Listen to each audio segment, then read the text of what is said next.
Well, hello, everybody, and welcome in to GC Live here on Gamecock Central. Kendall Smith and Jack Veltri coming at you here. Happy Wednesday. We hope that you are all doing well. It was raining here in Charlotte pretty much all day, but I'm looking outside now and the sun is shining. A lot better weather. How's it looking in Columbia, Jack? Well, I'm actually home now. I'm in Fort Mill, so I'm not that far. With seasons being over and stuff, wanted to come home for a little bit. And yeah, it's been honestly just anywhere in South Carolina. The weather's been awful lately, but it seems like now we're finally getting some decent weather. Hopefully, it was cold out yesterday, so hopefully that is the case moving forward. That it'll be nice and warm out. Yeah, absolutely. And it's hard to believe that it's already the end of May. You talk about being home and this season being over, obviously, for softball, it's over for baseball as well. And that's just wild to me, Jack. Like when we get into these summer months, obviously, things are still busy. You're talking a lot of preseason football, you're talking a lot of visits, recruiting stuff as well. But the fact that it's like over now is very bizarre. I feel like the year went by so fast, and I don't know if it felt that way for you, but it's a little bit hard to believe for me. It is, yeah. No, I mean, typically right about now, we had, we would have had selection Monday the other day for baseball typically, and then we're getting ready for the postseason here. But that's just not the case. And softball, mind you, their regular season ended at the beginning of the month, but I mean, they were playing for a chance to go to the Women's College World Series. So, I mean, yeah, it is kind of crazy that things are kind of at a slow point now, where all seasons are pretty much over. You still got golf and track and field going on and stuff. But in terms of like the sports that people really, really care about here at South Carolina, yeah, it's kind of, we're at that low point right now where there's not much going on, and you're waiting for recruiting to heat up, I'm sure, and all that. But you got the transfer portal opening up for baseball here in a few days. But yeah, it's it's kind of like I'm at the point where I'm like, I'm so busy usually, and it's kind of calmed down a little bit now, which I can appreciate. But it's also like I don't know what to do with myself like half the time, honestly, now. Well, you can watch other sports because we are in a very exciting time, at least in the professional sports realm. You've obviously got Major League Baseball in full swing, no pun intended. The NBA playoffs are happening, as are the NHL playoffs. What are your thoughts on all of that? I mean, we could go one by one, but I feel like we need to break it down because Jack and I do like to talk some professional sports here and there. I like to check in with him on how he's feeling about his New York Yankees. Obviously, your New York Islanders didn't make the cut. And then who's your NBA team?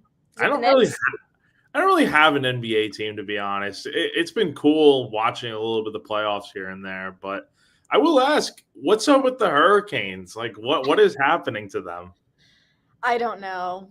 I don't know. Florida is just a complete team. Not that, Carolina isn't, but Florida, I feel like they're so physical out there. And, I work for the Charlotte Checkers, who is the AHL affiliate of the Florida Panthers. And I just have to give so much credit to that organization, just top to bottom, from the NHL team to the AHL team to the ECHL team. It's like that organization just has it together. And Florida has something that I think Carolina just unfortunately can't shake unfortunately for them. So we'll see how tonight goes. They did not get swept. So game 5 back in Raleigh here tonight. But I mean, for me, with Florida doing so well, it's kind of one of those things where it's like they're the Checkers affiliate. So we'll roll with it. But my family, they are from Indiana. So on the other side of things, watching the Pacers and the Knicks has been fun. We'll see if the Pacers can close that one out. They're up 3-1 now, but that has been fun in terms of the NBA playoffs. And then I watch baseball every single day. So it's been a blast to watch the MLB too, even though it's just the full swing of the regular season. It's been a fun season to watch for sure. Yeah, no, absolutely. And yeah, I mean, you mentioned the other sports there. Baseball has always been fun to watch. It's a long season, but, everything seems to be going well for both of our teams. And then you got the NBA playoffs have honestly been very, very well. And people talking about the fact that a potential Pacers Thunder NBA finals would not be fun to watch. That'd be boring. Like, I'm sorry. Like, it's not the two big, dominant media market teams. Like Lakers Celtics or one of those. Like, it's not going to be the Knicks probably, but like, I think it's a very good matchup if it ends up being the case. So I will definitely love it. Hey, give the smaller market team some love. I mean, come on. Like, that's huge. I love that it's two teams that aren't your dominant markets. I think that's awesome. So we'll see, obviously, if it ends up being those two teams. It looks like it will be. But yeah, it's been fun to watch that as well. So enjoying it all. I think Edmonton is going to take it over Dallas in the Western Conference side of things in the NHL playoffs. So this is a very enjoyable time of the year. I think the only time that's better than kind of these spring months is fall, like October time, when you have the NBA starting again, you have the NHL starting again, you're in full swing with college football, MLB playoffs are in full swing, NFL is happening. I think that's the only other time that is better, but I really do enjoy this time of the year sports wise. I think it's a blast. But Jack, we're not here to talk professional sports the entire time. Just wanted to do a little check-in, but before we go any further, let's go ahead and give a shout out to our presenting sponsor here at GC Live. Absolutely. Let's talk real quick about Clint Hammond of CMG Home Loans. So maybe if you're in the market to buy a home right now, maybe you want to take that next step and buy that dream home that you've always wanted, but you don't know where to begin. It's a complicated process, and trust me, I mean, I don't blame you. I'm not in the market to buy a home right now, but if I am eventually in the future, I know where I'm going. I'm going to Clint Hammond. So he's been in the mortgage industry for such a long time now, 20 plus years. He's a lifelong Gamecock fan too. He's also a longtime supporter of Gamecock Central and all of our GC Live programs. So you know you're in the right hands with a guy like Clint. If you're interested, give him a call, 803-422-6797. The NMLS number for him is 71597, or go to clinthammond.com for more information, and he will take you through the process step by step and help you out along the way. So all that information will be above us here on screen the rest of the show.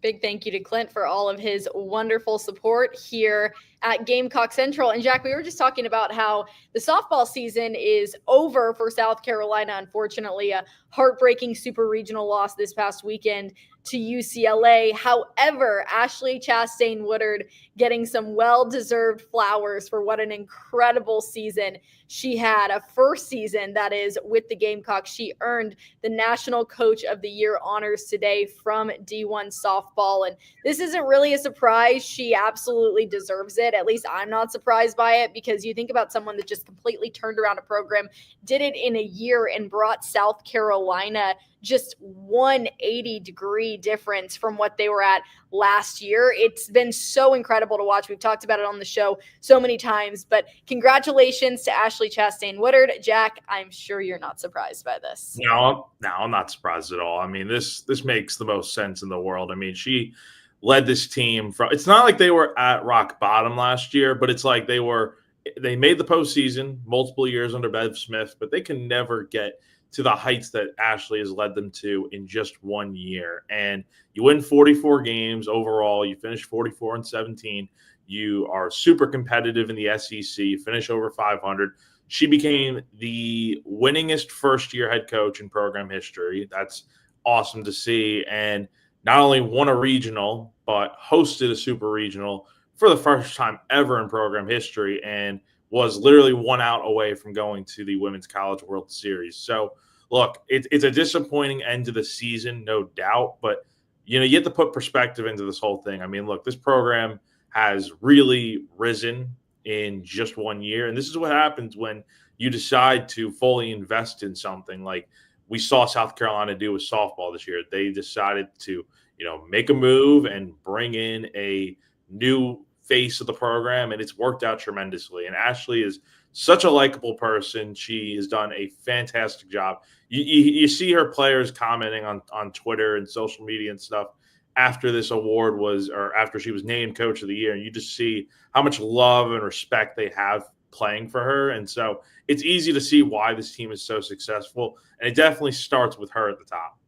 Yeah, absolutely. Congratulations, Ashley. It's been so much fun to watch the team this year. And like we said, just a heartbreaker this past weekend. You felt like on Saturday, South Carolina had it, and then they ended up losing that game to UCLA. UCLA comes back in game 3 on Sunday and they take the win, they take the series, and ultimately advance to the Women's College World Series. But like you said, one out away for South Carolina realistically on Saturday. So that's why you look at it and you're like, I think that's almost worse to a certain degree. Like watching that, I would have almost rather just, had UCLA win by a few runs. You didn't really feel like it was yours. But no, it was one of those situations where you're like, South Carolina was literally this close, inches away from going to the Women's College World Series. It didn't happen, but that's okay. It doesn't take away from this season. It doesn't take away from what the group was able to accomplish, just how much of a joy it was for Gamecock fans to be able to watch them compete all season long. So yes, a disappointing end to the season, but it doesn't take away, Jack, from what the team did this year. Absolutely. I mean, they were such a joy to watch this season. And honestly, I wish I was able to get out to the ballpark more than I did, which, in real talk, I mean, I was mainly there towards the end of the year. But we had interns out there throughout the season and stuff. And honestly, like if you did not get a chance to go out to Beckham Field this season to watch the team, highly recommend doing so next year. I mean, they're going to be good again next year, I think. I think this is really just the great part about this is that, yes, they came up short of their ultimate goal, but this is just year one. I mean, think about what they can do 3-4 years down the road here when we're talking about, in 5 years, South Carolina, I feel like has a very good chance of getting to Oklahoma City, not just once, but maybe multiple times. And you look at what's going to happen here in the offseason. They're going to be able to go out there and it'll probably be a lot easier to recruit better players to come to your team and stuff with how successful this year was and playing at a place like South Carolina, being in the SEC. Everything just becomes a lot easier when you win. We see this in football and other sports, obviously now in terms of recruiting, and it's going to be an important summer for South Carolina to replace some of what they're losing. But I have a very good feeling this is a program that is only just getting started with where they want to go. And it was a great year one, but it can be so much better in year 2 and 3 and so on, because now you know where you have to elevate yourself in the future. You were one out away and you just were not able to do it. Hopefully this time next year, we're talking about them actually being able to finish the deal and being in Oklahoma City. And obviously we'll talk about this so much more as we get closer to the next softball season, but you utilize that pain that the team experienced from just barely missing the Women's College World Series, hopefully translate that into some motivation, some hunger for next season. So South Carolina hopefully will have a little chip on its shoulder next year, going into the season knowing, okay, we were that close last year. Now just imagine what the team can do, as you said, Jack, when they hit the recruiting trail, as they start to get more of these super high level players that are going to come play for the program, obviously, because it's exciting, right? Like we saw the same thing happen with football. Once Shane Beamer started to do really well, that's when a lot of guys started to say, okay, yeah, I think I want to go play for South Carolina. That applies across the board, whatever sport you're talking about. So very excited to see what happens for the softball program. This is only the beginning, and what a year. Ashley Chastain Woodard named the National Coach of the Year by D1 Softball earlier today, and absolutely agree with the comment that is on the screen right now. But Jack, we are going to, speaking of football, talk a little bit of football here today on the show. I feel like we haven't talked about it a ton. I've done some recruiting rundowns with Wes Mitchell, so we've talked about some of the official visitors that are coming this weekend, by the way. So head over to GamecockCentral.com. This is the first batch of OV guys that are coming to Columbia. So big weekend coming up, but we're going to talk a little bit about the 2025 season, Jack, and some way too early predictions, maybe some guys that we're really excited to see. We did one of these episodes a while back, like before the second round of the transfer portal had even opened, where we talked about how we thought South Carolina would fare against various teams on their schedule this year. But this one's going to be a little bit more specific, talking again about some specific players that we're very excited to see. And Jack, just overall, I mean, I can't believe we already talked about this at the top of the show, how quickly the year went by, but that we are almost in June. It's just June and July, and then we'll be saying in August this month, South Carolina plays football. I am so ready to finally get to that point. I mean, look, I enjoy talking about football in the months leading up, but here's the dilemma that I think we're in talking season. Yes. We officially are in talking season. We all run into this dilemma of talking about the same things over and over again, and then it's kind of just like, we want this thing to get here. All right. And it's like, come on, like, let's get this season started so that way we can talk about something new. And we just don't know what these teams are really going to look like yet until they do hit the field. Like, yes, we saw South Carolina in spring ball, but how much can you actually really take away from what they did in the spring? I think the team is going to be good this year, but that doesn't mean, like, I don't know if they're going to be really good this year or they're going to be, heck, they could be worse than what my expectations for them are. I really don't know what to expect out of this team this year, other than the fact that I think they're going to be right about where they were last year, maybe a little bit better, maybe a little bit worse. It's tough to say, and that's the real trouble of talking season, is that you can make predictions and all that stuff, but a lot of it I feel like is kind of just based on what we've seen before from last year and stuff. And again, there's no preseason scrimmages or anything leading up against other teams to really get a good gauge on where things are at. So you're kind of just left in the dark, word of mouth, and we get to see these guys at practice a little bit. So I am looking forward to the season, though, and we are, like you said, it's almost June, so we're about 2 months away now. The countdown is officially on, and it's funny that you bring that up, Jack, because my family and I were having a conversation last night. So my parents went to Indiana, brother went to law school at Ole Miss, and obviously I went to South Carolina. We were having this conversation about who has the harder schedule. Obviously, South Carolina has the hardest schedule of those three teams, and it's not even close. But my family likes to ask, and I get asked all the time. I see a ton of Gamecock fans out at hockey games or baseball games, and they're like, how do you think the team is going to be this year? And it's such a hard question to answer. Obviously, we know the guys that are going to be on the team. We understand how some of them did last year, how they're rated coming out of high school, or where they did at their previous schools if they came in the transfer portal. But the issue is, like you said, there's no preseason games. So we can sit here and we can talk all day long. But until you actually get to the point where the team is out in the field, they're playing another opponent, it is very hard to say, okay, do you think South Carolina will be a 7-win team this season? Do you think they'll be a 9-win team this season? I think, and we've talked about the schedule before, like, there is a lot of variability that could happen in there. You never know what would happen injury-wise, etc. But it is still fun to talk about it, and it is exciting, and it really builds up the anticipation as we are fully in talking season right now, and we are going to commit to talking season on the show right now because we're going to talk about some of those guys that we're very excited to see. But Jack, before we get there, a lot of people are probably like, we know there's official visits. We know that there's a lot of recruiting stuff happening this month, but over the next couple of months, as South Carolina prepares for the season opener, what does that look like for the Gamecocks, Jack? Well, I think number one, and let's just address this because it keeps getting asked here in the comments, and you see it. I mean, we got one comment here, got another one here. Everyone wants to know the $1 million question. What's up with Raheim Faison? When's he going to be, when's a decision going to be made? And quite honestly, we're kind of in the same boat as you guys. And I know that stinks to hear, but like, there really just isn't any new information to pass along. Like, obviously, Rasul is lawyered up now. So he's taking this thing to the point where he's going to court against the NCAA to try and get that extra year of eligibility approved.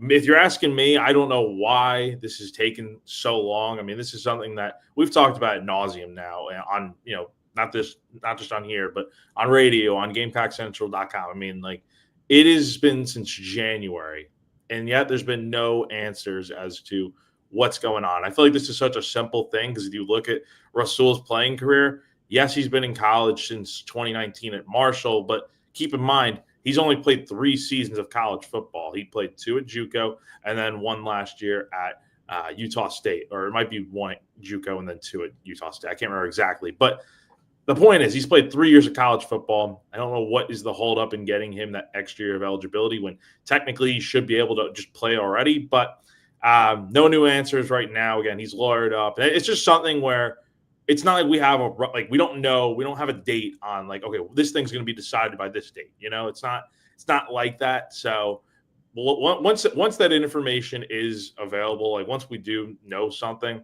we'll obviously share it on GamecockCentral.com. If you're not already, go ahead and subscribe and join us over there. But again, and this basically just sums it up right here. I mean, John puts it perfectly, saying the NCAA is incompetent. I honestly have to agree. I mean, it's just ridiculous, again, that it has taken this long to kind of get anywhere. And honestly, I feel like we haven't even made much progress in terms of seeing anything happen other than the fact that, yeah, Rasul's got a lawyer now. So hopefully, because this is the same lawyer that helped Miles Studi get the extra year of eligibility with the medical hardship waiver in men's basketball. But this is a kind of a little bit of a different case in that it's not like this is a medical waiver we're talking about. This is just the extra year of eligibility. So let's hope he's able to be eligible. So that's probably the number one thing here.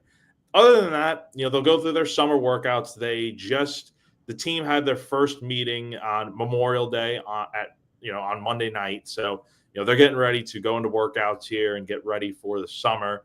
That'll be kind of the case here for the next, 2 months. And then fall camp, we don't have an official date yet, but that should begin probably towards the end of July, like talking like last few days of the month, maybe like the 1st of August. I mean, it's typically around then. And in between then, we'll have team media day at the football facility at the Spurrier Center. So we'll get to talk to all the guys before the season starts and camp starts. It's usually literally the day before. And then I believe it's July 15th is SEC Media Days in Atlanta for South Carolina. And we'll have all coverage for you on Gamecock Central once we get to that. I mean, that's like a month and a half away. But that's kind of the overall synopsis of kind of what to look for these next few months here. And again, Chris and Wes and Kevin, all those guys do a great job covering football recruiting. And obviously, like as you alluded to, Kendall, you'll have the official visits really ramping up this weekend, right? So they'll have you all covered on that stuff. And then as we hopefully we have an answer here on Rasul soon, and then we'll have more information on Gamecock Central once things kind of get going here with workouts and all that good stuff. Well, speaking of Rasul Faison, Shane Beamer was asked about it yesterday. Like, is there a contingency plan if he is not eligible, if he's not able to play this 2025 season? And Shane was like, the timing at this point is basically impossible. So it's hard if you're South Carolina and you're trying to figure everything out. You're like, all right, well, if this doesn't work out, what are we going to do? Well, it's June, who else can you go get at that point? So it's really kind of putting the Gamecocks in a jam here, just how long this has taken. As you mentioned, it's been since January. We're coming up on the 1st of June here. So it's a whole situation. Jack, you already mentioned it. So we won't go too much further into depth because at this point, there isn't an answer on it, unfortunately, but it has taken so long. Jack, can you think of any reason as to why?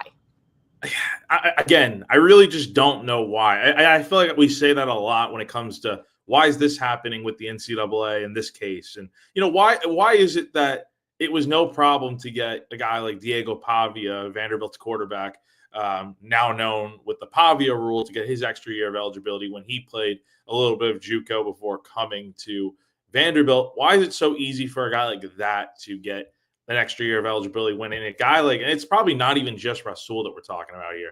I mean, there are probably other college football players that are in this same boat of kind of waiting and hoping. And it's not like one of these cases where, all right, this guy played like X amount. He played all 4 years of college, did not go to JUCO. He was at like 3 different schools or whatever, and he's got no more eligibility left, yet he's trying to get a 5th year for whatever reason. It's not like that at all, at least from what it looks like. Like Rasul, like I mentioned, has only played 3 years of college football. And again, not all of them were at the FBS or FCS level. Like some of it was at JUCO. So it's like, I don't understand what is going on. Again, I wish I could be a fly in that room, kind of knowing like what is going on from the NCAA's perspective here. And again, maybe it's just that I don't know. I really don't know what it is. Now, you mentioned the contingency plan and thinking ahead about that. Shane mentioned it during one of these recent welcome home tour media gaggles that they didn't, go get a running back in the transfer portal in the spring cycle. And I think that was just because, they thought that they're going to have Rasul. And you have to start thinking, I guess, a little bit to like, okay, what if you actually don't have him? Which I think would be, quite frankly, ridiculous if he's not cleared for this upcoming season. But you almost do have to start thinking now, like, you have to figure it out. Like, who is your running back going into this season if it's not Rasul? The clear answer is Oscar Attaway III, but then you also have Matthew Fuller and Jawarn Howell and guys like that behind. So you can make it work without Rasul. Obviously, you'd like to have him out there since he rushed for 1,100 yards at Utah State last year. But if you don't, it's not the end of the world, but it's just like, you kind of planned to have him out there.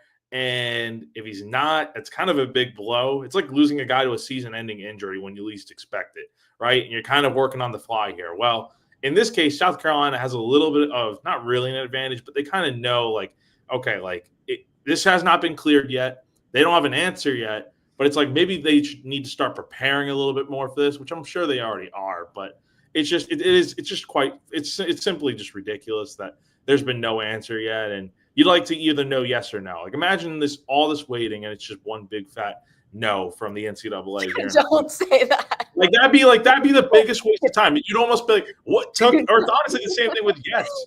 It's almost the same thing with saying yes. It's like, what took so long to get this answer? Like, it's just ridiculous to really think about. And we're still talking. The fact that we're still talking about this 5 months into the new year here is just, it's June and we don't have an answer. It's just absurd to think about. It has been quite some time. And this comment here, Zeb Noland. Yeah. Obviously, that was quarterback. But yeah, never forget. That was crazy. That was a movie. That's when I was first starting with Gamecock Central that all of that happened. But yeah, South Carolina will get creative if they have to. Let's hope they don't have to. But we will keep you all updated over on GamecockCentral.com. The second we all know something, you will all know as well. Jack, we're getting ready for the 2025 season. Who are you most excited about this season? Let's talk returners and then we'll go to newcomers. So what returner are you most looking forward to seeing this season? You cannot say Lenoris Sellers because we're all going to say Lenoris Sellers if we could. Oh, good, because that was who I was going to pick. But, honestly, like, really, I want to see what Nick Arbor can do. I know he's a popular pick, but, like, seriously, like, I think the fact that he was able to just fully focus on football this spring and not have to worry about track and splitting up his time. I mean, I asked Shane about it at one of the welcome home tours, like, what kind of difference do you feel like that made? And he was saying it's night and day. And I think what we're going to see this year is Nick was good last year, but I think we could really see him elevate himself into just such a great receiver to where we're potentially talking about him being drafted maybe next year. So I like what we've heard about Nick so far, and I'm looking forward to seeing him do more this season. And again, I just think that full focus on spring football and going through workouts with the rest of the team and not having to put so much time into not that him doing track was ever a bad thing, but it's like, it kind of just took away from he would go into football season and then he would, take a few months off to focus on track and then be like, all right, summer's here, time to focus back on football. I just feel like that's kind of tough to do and give him a lot of credit for doing it. But now that he's kind of had the whole time to really focus in on the one sport that he, is really here for, to be honest, I'm thinking he could have a really big year at South Carolina. Yeah, I think that's such a solid pick. And just, people understand obviously how difficult it is to be a dual sport athlete, but truly, I mean, when you don't get to spend the spring fully focused on football, if you're on the team getting ready for the next season, that makes things so much harder. So for Nick to have that opportunity this year to just be completely dialed in to everything that the football program is doing, I think that that's huge. And we saw several bursts last year from Harbor that were super, super promising. And that was like the number one question Jack and I would always get on any GC live show we ever did is, why don't they utilize Harbor more? Why don't they utilize Harbor more? And so we'll see this year if that happens to be the case. For me, I'm really excited to see more of Mazio Bennett. I was just so impressed with him last year. And I'm overall I think the wide receivers room I'm excited about because there's a lot of young talent. We've talked about this, like Shane Beamer is really, really leaning in on some of these younger guys to step up and to perform this year. And I think that's huge for South Carolina to have some of these newer guys, younger guys, fresh faces that are going to come in and immediately be able to have an impact on this program. But just seeing more of Mazio Bennett, just what he was able to do last season, being a freshman, being so young, and just, again, that impact he was able to have, I only expect that to elevate this year. So I'm really excited to see him. I mean, obviously we would all say Lenoris if we had the opportunity to say Lenoris, but we won't say Lenore's for this because I think that would literally be the answer from everybody we ask the question to. But yeah, feel free to comment whatever you guys think, who you're looking forward to seeing return this year for South Carolina, because there's a lot of great picks out there, Jack. I mean, you and I each just named a player, but that's not it. There are plenty more guys on the team that I think both of us are really pumped up about watching for another year. Another one I wanted to mention here, because we've heard so much about, and honestly, there's a lot of different returners you could pick from. I mean, offense, defense, special teams, honestly, too. I think Fred J.R. Johnson's another guy that we've heard so much about him, and he played a little bit last year, but keep in mind, he was definitely overshadowed and, didn't get to see the field as much as the other linebackers like Demetrius Knight, Bam Martin Scott, Debo Williams. Well, all those guys are gone now. And you look back to the bowl game and, Fred got to play a lot more, but also we heard so much from those vet guys about, watch out for Fred. He's going to be the next guy here at South Carolina. And, we continue to hear that going into the season as it quickly approaches in less than 100 days. And I'm really high on him. I think he is going to have a great year at South Carolina now that he's kind of the big dog in that room, essentially. So looking forward to seeing what he can do on defense, because you're replacing so many different guys, but linebacker especially, if a guy like Fred Johnson can step up and be what those guys that are his teammates say he can do, you're looking at a really interesting prospect for the 2025 season. Yeah, absolutely. And a lot of spots to fill defensively for South Carolina. So that's another thing this year, just looking at the defense as a whole, like what guys are going to step up. That's always the most exciting part, I think, about any new season, is you look at the gaps that were left after the last year from guys that moved on, graduated, were drafted, whatever it might be. And you think, okay, who are going to fill these gaps? And for South Carolina, there's a lot of promising names at various different positions that you feel really, really good about as we head into this season. Jack, we just talked returners. Let's talk newcomers. Who are you most excited about? I think there's a few guys you could probably go with here, but one that I continue to hear, and this is an underrated pick, honestly, one that I continue to hear Shane Beamer mention, and just talking to him again at these welcome home tour events, you go back to the spring ball and stuff.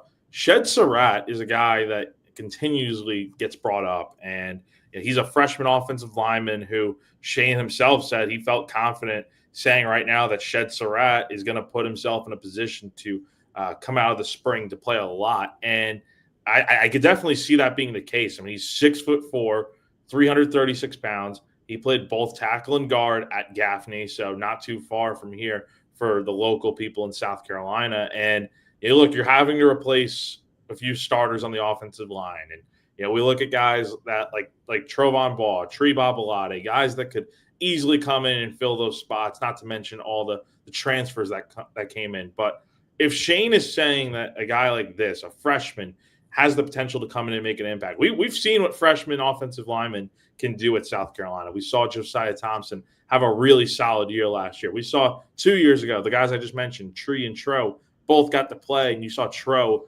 as an all-SEC freshman type of player. So I'm looking forward to seeing if Shed can be like that next guy on the offensive line as a freshman that can step up and make a huge impact. And, yeah, I mean, that's probably how I would go. Kendall, do you have anyone on maybe like defense or something?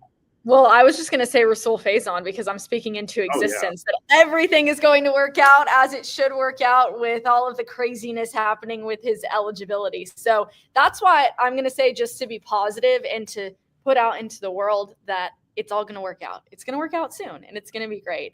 But yeah, there's a lot of new faces on this team this year, and that's exciting. And we obviously were super dialed in with the transfer portal, South Carolina making some great additions there. So, in this era of college football, it is so exciting, because now more than ever, you're not just getting guys that are coming out of high school and joining the team that are new. You're getting guys from other teams that joined, via the transfer portal. And I think that's exciting. It's obviously a crazy time.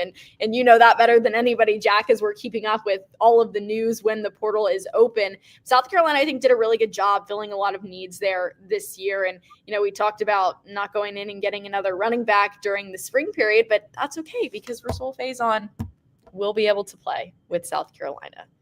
Yeah, and just to address this one last time for the people that are just now joining. Again, we talked a little bit earlier about Raheim Faison stuff, so if you're just now watching, definitely go back and watch the beginning of our stream here whenever we're done talking. But we don't really know when a final decision is going to be made. Again, South Carolina doesn't seem to know. We obviously don't know. So it's kind of just we're waiting and seeing when something's going to happen. And once it does, we will have that on GamecockCentral.com. If we get any information early here, of course, we'll let you guys know. But hopefully that's something that is decided soon. It's just, again, it's taken this long, almost half a year to get this thing figured out. And it stinks, but it is what it is. So, apologies. We have nothing really new to report on that end. Well, Jack, as we're looking ahead to this 2025 season, I'm curious who you think and it's so hard right now because we haven't seen any of these teams play and we're not covering them on a day-by-day basis. But as you just look at the rosters, the expectations for these different teams that South Carolina will face throughout the year, who do you feel like is a sleeper opponent for South Carolina? Like, we have a couple that we just circle on the schedule every single year where we're like, yes, that's a massive game. That's a must win for South Carolina in order to, finish the season bowl eligible or get to a certain amount of wins. But there's always one or two where the game is maybe a little closer than you want it to be. You feel like South Carolina has a good, opportunity to win, but then you get into the game, you're like, all right, that was a sleeper opponent. So I want to identify them early this year. What do you think? I'm glad you brought up the whole close game situation because I honestly, you were really just thinking of what I had in mind. Missouri, look, South Carolina played such a close game against those guys last year to where I don't think it really should have been close. But, of course, as we know, South Carolina had to put together a last-ditch effort to pull that win out of its you-know-what. But, yeah, I think Missouri is kind of that team that, we always kind of sleep on every single year. But yet they continue to produce great results. I mean, they win 11 games year after year, it feels like. Had a great year last year under Eli Drinkowitz. And I think that game is interesting because, number one, yes, they're losing Brady Cook. They're losing Luther Burden. But they still got some guys coming back. And, never count out Missouri is kind of what I've learned over the years of seeing them in the SEC. They're always a relatively good program. And I'll tell you why I think it's a sleeper more in depth. Number one, I mean, Missouri has a good history against South Carolina lately, even though the Gamecocks won the most recent game. But number two, this is early in the year. It's in the month of September, and you're going on the road to Mizzou. Now, there's so much talk about South Carolina hypothetically having the easiest path to start out the year, 5-0, undefeated, going into October where the schedule really picks up. And you look at it, it's very plausible because they play Vanderbilt, Kentucky, SC State, and Virginia Tech, and then you have Missouri also in there in the month. And 3 of those games are at home, Virginia Tech's neutral site, and then you have Missouri on the road. I think that one is definitely kind of the sleeper game. If you're not prepared to go to Missouri, you might end up losing. And South Carolina hasn't won there in what feels like forever. So we'll see if that is the case this year, if they can get over that hump. It took them a while to get over that hump last year, beating Missouri for the first time in 5 years. So this will be one that I'm all right, I'm kind of watching it just do what you got to do, and you should be able to win. But mess around, and you never know what can happen. Yeah, Missouri is always the sleeper for South Carolina. And we've talked about the fact that Missouri has just been South Carolina's kryptonite for years. Obviously, last year was a different scenario. South Carolina was able to pull off a win, but it didn't come easy, as you said. And Missouri, they don't always get, I think, the credit and the shine that they deserve in the SEC because we're usually talking about other teams, bigger programs, more historically successful college football programs, whatever. And with the SEC, I just feel like Missouri has never really been given the credit it's due in terms of how consistently solid they've been over the last several seasons. So for South Carolina, like you mentioned, in September to have to go on the road, I'm not saying it's the most daunting road environment that they will face in the SEC. It probably isn't. I've never been, so I don't want to 100% speak on that, but I'm just going to go out on a limb and say I don't think it will be. But it is a tough opponent to start the year, especially knowing the history and knowing that South Carolina has struggled in years past against Missouri. So we'll see how it goes. It is early on in the season. I'm interested to see how South Carolina does against a team like Ole Miss on the road. That's later in the year, and most people would probably expect Ole Miss to win that game. And we know how South Carolina performed against Ole Miss last year. It was my least favorite game to watch of the season. The bowl game was a rough watch, but the Ole Miss game was just disappointing all in all. And I think for South Carolina this year to go on the road to Oxford, Mississippi in November, you're going to be coming off of an already pretty rough couple of weeks just in terms of opponents that you have to play, and then going to face Ole Miss. I think that's a tough one. People will probably expect Ole Miss to win that one. But I would like to see South Carolina put up a little better of a fight this year against Ole Miss than they did last year, because that one was not fun, to say the least, Jack. Yeah, that's going to be a really tough game to kick off the month of November. And it comes off the heels of a month of October. October always feels like the toughest month for South Carolina. You go back to 2 years ago, you had winless October. Last year, they had, I'm trying to remember who they played in October. They obviously played LSU was early in the year. They had like three in a row that were tough. Oklahoma was in October. Bama was in October. Yep. Ole Miss was in October. That's right. So some real tough games. I won't forget, I was there. Yeah, I know. So were you, but that was the one game I went to at Williams-Brice last year. That one was rough. But and this poses an interesting question here, because I do think that Ole Miss game is tough, and you play Alabama right before you play Oklahoma, so you're at home for a little bit, and you kick off the month of October with a road game at LSU, which does pose the question here: what is the better chance of getting a W on the road, if there is even a chance? Well, I think there's a lot of things you have to consider between this LSU and Ole Miss debate here. Number one, are these games at night? Are they during the day? If you have to go to LSU at night, that might be tough. But I feel like if you go to Ole Miss, maybe that's like an earlier game, 3:30, noon, whatever the case might be. I feel like you have a chance to win that game, honestly. Like, we've seen Ole Miss kind of lay an egg before. They did playing Kentucky last year in the early daytime slot. And I think that was the same week of the South Carolina was on a bye week when that happened. But point is, I think going to Ole Miss, it's not easy. None of these games are easy going on the road in the SEC. But I feel like South Carolina would have a better chance against Ole Miss. But then again, these two teams are very talented, and I expect them to be both kind of contending in the SEC for an SEC title this year.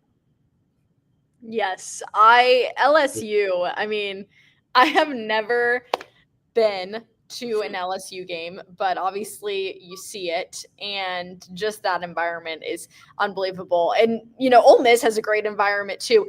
That stadium, though, if you haven't been to Oxford, Mississippi, it's not huge in comparison to other SEC stadiums. Not to say that Ole Miss fans aren't going to get loud. They love their game days down in Ole Miss, but that stadium is not as big, I think, as some people might think it would be, in comparison, at least, Jack, to other SEC stadiums. Oh, totally. And again, I have not been to Ole Miss. I will be going, though. It's November 1st, so it's right after Halloween. So I will be there. But yeah, I mean, look, it's going to be tricky. I think all these road games, you go to Missouri in September, and then you go to Baton Rouge. And also, we talk about LSU coming off a bye week. South Carolina will also be coming off a bye week going into that LSU game. So that is something that is a benefit, I guess, in that sense, that LSU does not have an advantage with having a bye week, while South Carolina wouldn't, because both teams will be on one. But in the case of, Ole Miss is November 1st. Then you have a bye week, and then you go to Kyle Field where you play Texas A&M, and who knows how the Aggies are going to be by that point in the year. I think they could be pretty good. I also think they could be pretty bad. I'm not sure, but I think this is going to be something where South Carolina, I think the season legitimately could come down to this 5-game stretch here where it starts with LSU. You play Oklahoma and Bama in back-to-back weeks at home. Then you go to Ole Miss bye week, and then you go to A&M. Clemson's obviously at the end of the year, but I feel like if you get off to a strong start through the months of September, and then you kind of fall a little bit flat on your face in October, you're looking at November kind of like your season might be on the brink of getting into the playoffs. So I'm looking forward to seeing how this team does throughout the year, but make no mistake, the road games will be tricky this year. They always are in the SEC. We know that for sure. And it is interesting to think about coming off of a bye week going into LSU. We've seen South Carolina succeed coming off of a bye week, and we have seen South Carolina not succeed coming off of a bye week. Last year, going into the Ole Miss game, they were coming off of a bye week, correct? Did they have a bye the week before? Yeah. South Carolina did. Yeah, so that didn't go well. Yeah. But we have seen South Carolina succeed after bye weeks. It's also dependent. Obviously you have the opportunity to prepare a little bit extra for said team, but then it's tough because, if you take a couple weeks off, then it's different getting back into the swing of things. But you'll see how your team is doing with the injury bug at that point in the year. And for some teams, it comes at the perfect time because it gives their group a little bit of a chance to reset. So it just all kind of depends. It really is 50-50 with when the bye week lands, how it lands with how your team is doing injury-wise, how you decide to use the bye week, etc. If your team has been rolling and then maybe that stops the momentum a little bit, or if they needed a pause because it was a rough start to the season. But South Carolina, to start the season, at least you look at their schedule, it's favorable. So if you are South Carolina, you've got to roll through those first 5 games. And then once you get to the second half of the season, obviously it's going to get a lot harder. You're playing some really tough opponents on the road. But when you look at kind of that key game, last year we kept circling that Kentucky game. That's all we would talk about is the Kentucky game. South Carolina's got to win this game. There's different expectations this year. Last year, it was South Carolina's path to becoming bowl eligible. This year, the expectations are a little bit higher, I would say, for the Gamecocks in terms of what fans want to see when it comes to the end of the regular season, bowl season, playoffs, etc. What is kind of that game that you're circling this year that you feel like South Carolina needs to pull off the win in that you think could be very helpful in a potential playoff push, Jack? I think it's an easy one. I think it's the Alabama game. I mean, this is the one last year that we want to talk about the LSU loss or the Ole Miss loss. Quite frankly, the Alabama loss, I think the LSU game they should have won, honestly. Take the ref thing out of it. They shouldn't have blown a 17-0 lead. That's number one. But the Alabama game last year, they came all the way back, and it's like you had your best opportunity, I feel like, to win that game, but you weren't able to. And that, when you look at the playoff last year, you lost to Ole Miss and Alabama, 2 teams that were right ahead of you in the playoff mix. And that's part of why you were not able to leapfrog them. So to kind of avoid that, because Alabama's going to be good this year, if you can beat them, that kind of takes one layer out of it. But that's like the game that, yes, these road games, you could probably split them. But if there's a must win, number one, you got to beat Oklahoma. But I really do feel like to really see if this team is legit, you got to beat Alabama at home. That's one that's homecoming. It's going to be a big weekend there right at the end of October at the final game before going into November. But, I mean, this is one that you probably really, really need to win on the schedule.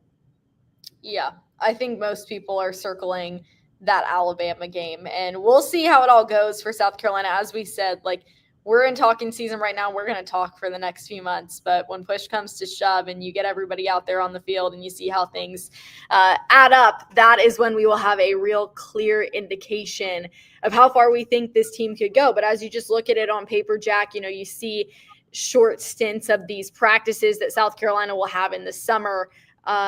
Your prediction, what are you thinking for South Carolina? Again, someone's going to probably pull this back up here. Yeah, I honestly just think I don't know what to make of this team yet. So what I say now probably won't be what I say here by the time I get to my actual. Jack says no comment. I really should say no comment, but again, it's always changing. But right now, I'd probably say something like 8-4, something like that. I just think you look at these road games, LSU. Honestly, I'll include Missouri in there. Missouri, LSU, Ole Miss, and A&M. In reality, I probably see South Carolina splitting those. And then you talk about the home games, like Oklahoma's going to be better this year with the new quarterback, new coordinators. I mean, Oklahoma has to be better this year if you're talking about keeping Brent Venables around long term. Alabama's going to be really good this year. I mean, Clemson's going to be really good this year too, I think. So it's a tough schedule. It is one where I could see them going 10-2. 9-3, and maybe that'll change here when I really do get close to the season here, and I'm like, all right, let me make my final predictions. But I do feel like probably 8-4. They lost a lot going into the season. Not to say they can't replace it, but again, once I see this team in action, it'll be a lot easier to be like, all right, I see where my predictions are heading here. But I'd say 8-4. Way too early. Not way too early. We'll say too early because we did way too early back in like February. So now we're too early. And then once we get to July, it'll be early. And then once we get to August, it'll be preseason. We have a different name for every month that we're talking. This is interesting here. It is so hard to tell. You don't know. Last season, I loved college football last season. Like, can I just say, like, I am hoping for another season like that this year because it was truly anyone's game. I feel like from previous seasons before last year, it was kind of like you kind of have an idea. Last year, there were upsets happening all the time. You didn't know who was like. It was such a fascinating season of college football. So it is hard. But you'll see, how everybody else does, obviously, in other conferences and around the country. I think, just based on what my gut tells me, I think for South Carolina to be in the conversation, and again, it is way too early and we don't know what's going to happen upset-wise, you're aiming, obviously, for 10, Jack. Yeah, you're totally aiming for 10. Like 9 wins did not get you in last year. It didn't even get Ole Miss or Alabama and teams that probably, like, you could make an argument, like Ole Miss especially, like you can make an argument that they probably could have gotten in, but alas, that was not the case. And you look at South Carolina's case last year, not to harp too much on it, but again, you lost to Ole Miss and Alabama, 2 teams that were ahead of you in the playoff rankings, and you're not going to leapfrog teams, as proven last year, that are ranked ahead of you when they have the head-to-head over you. So if you get to 10, makes a world of difference. Like, you could have lost to Ole Miss, Bama last year, and beaten LSU, and you have 10 wins, and you leapfrog them simply because of that. But because you lost those teams and you had 9 wins, it was always going to be tough. So if you get to 10, I feel like you're pretty much a lock to be a playoff team. Yeah, I would say so too. I think that's a safe bet, at least at this point in the year, and based on previous information we have from last season. We have talked about Lenoris in the Heisman conversation. He's in the preseason conversation, at least. And again, it's all preseason, it's all talk, so we'll see what happens. But absolutely, if South Carolina's in playoff contention and Lenoris plays well, he's 100% going to still be in that conversation for the Heisman Trophy. And he's already in it preseason, Jack. Oh, for sure. Like, again, I'm trying to remember who said it this week at the SEC meetings, but again, it was actually JD Pickell from On3 talking about it. Like, any time you have Lenore Sellers out there, you're going to have a chance to win. Like, I think that is the simple fact of you can never really count South Carolina out as long as they have number 16 at quarterback. So that's the one thing that South Carolina has that a lot of SEC teams are still figuring out right now is who their quarterback's going to be. Well, we know with South Carolina, their guy is going to be Lenore. So, and he's a really good quarterback. So I do think if this team is in the playoff hunt, it is because of what Lenoris is doing for sure. He's going to be a big part of it. And that alone will get him in the Heisman consideration just beyond the preseason talk of right now he is in it. But obviously he'll get a lot more interest in from the national landscape of college football if he does have a good year here. And we saw last year just the way that the conversation shifted around Lenoris Sellers from the beginning of the season to obviously the growth that we saw throughout the season from him, the way he was able to finish the season. Like, he put a lot of people on notice for what he was doing last year. And people finally were like, okay, yes, like Lenoris Sellers is legit. We know that. And, since high school, South Carolina knew it, and Gamecock Central was out there. I always say Wes Mitchell was covering him in high school, and he's like, this guy is going to be legit. And, last year he grew a ton during the season. So just to see what a full off season of work, a full spring, obviously summer and preseason practice, what that will do for Lenoris Sellers, who already just, unbelievable the way he was able to grow just in a single season. And now having more of an opportunity to continue to develop throughout the offseason and in the summer, I cannot wait to watch what Lenoris Sellers does out on the field this year, Jack. Absolutely. I'm looking forward to seeing it. He was so much fun to watch last year. We didn't get to see the full extent of him, I don't think. So I'm looking forward to seeing what this, hopefully a fully healthy Sellers going out there, Mike Shula calling plays. I'm looking forward to seeing Lenoris take that next step and really, really develop into something beyond what we saw last year. Well, let's do one last question before we get out of here. This is something we talked about, and we were even talking about it with the portal, like South Carolina picking up the kicker, and just, you had Alex Herrera last year, he lost Kai Kroger. So there were some question marks on special teams specifically to be answered and some gaps to be filled. So how are you feeling confidence-wise right now about where special teams is at, Jack? Well, I think what we're going to see is, and my confidence is kind of irrelevant to this, we're going to probably see Mason Love doing double duty is what it looks like. Again, that could be totally different. But number one, they didn't go out and get a kicker in the transfer portal or a punter. Now, Max Kelly is coming in, and he's with the team now for the summer and stuff. So he was not there during spring ball. But he's a guy that could potentially fit into one of these specialist spots, whether it is at kicker or punter. And Mason Love, I feel like, is probably set up to be your punter for sure. But I think we are looking at the potential of if, one of these other guys like Peyton Argent, William Joyce, even Kelly, if one of them can't lock down a spot at kicker, I think we're seeing if Mason Love he's definitely good enough to do both, I think. And I think that is what we're going to see. But yeah, as far as like the depth and all that, the guys that I just listed are pretty much what you have, and that's what you're working with. And this is so true. Like, I feel like it's something that we don't talk about as much. I mean, we have probably more than a lot of other people that cover other teams talk about special teams, because South Carolina has had some pretty successful special teams units over the years and done some fun stuff and trick plays and whatnot. But it's not something you want to worry about as much. And I feel like during this offseason, at least, there definitely have been some concerns, but no doubt that South Carolina will handle it, and Shane Beamer knows special teams. We know that for a fact. So we'll see how it all works out, but this was so fun today to talk a little way too early. What did I say? Too early? Too early. Too early football season talk. We're getting into June, so we're going to really start to ramp up the football talk here on GC Live over the next few months, and we'll get, a ton more coming your way when it comes to these official visits that are happening this weekend. Obviously, South Carolina will start practices that the media will have the opportunity to go out to, SEC Media Days. So we'll get sound bites from Shane Beamer, from players, and from coaches across the conference. So it's definitely an exciting time, and there's certainly a lot to look forward to. But for now, immediately what is to look forward to is this weekend with these official visits.